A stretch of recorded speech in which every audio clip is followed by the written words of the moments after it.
राजस्थान में मुसलसल बढ़ते हुए कोरोना इन्फेक्शन के बाद इंतजामिया मुतरक हो गई है। होम डिपार्टमेंट की हदायत के बाद महकमा तालीम ने भी कोरोना की नई गाइडलाइन जारी कर दी है। रियासत भर के स्कूलों में अब 3 शिफ्टें होंगी।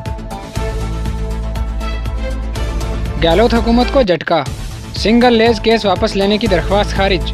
बदअनवानी के मुलजमान अफसरान को बचाने की कोशिश नाकाम। GS सिंधु, नशकिम दिवाकर, ओन करमल सैनी पर मुकदमा चलाया जाएगा।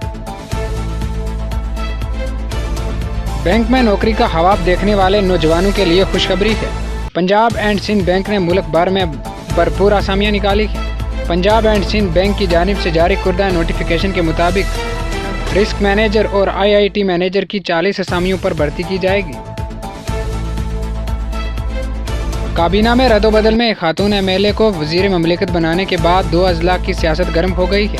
ये सियासी नाइंसाफ़ी एक ऐसे MLA से नहीं देखी गई जो खातून वजीर के सख्त मुखालिफ थे और उन्होंने फौरी तौर पर सरबराह ममलिकत से मुलाकात का वक्त मांगा था। वजारत शमरियात और प्रोग्राम के निफाज के कौमी शमरियाती दफ्तर NSO की रिपोर्ट के मुताबिक गुज़श्ता साल के मुकाबले इस साल मुंज़म शोबे की मुलाजमतों में कमी वाक़या हुई है। माली साल 2019-2020 के मुकाबले 2020-21 में तकरीबन 25 लाख यानी कि 22.6% कम मुलाजमतें मिली हैं।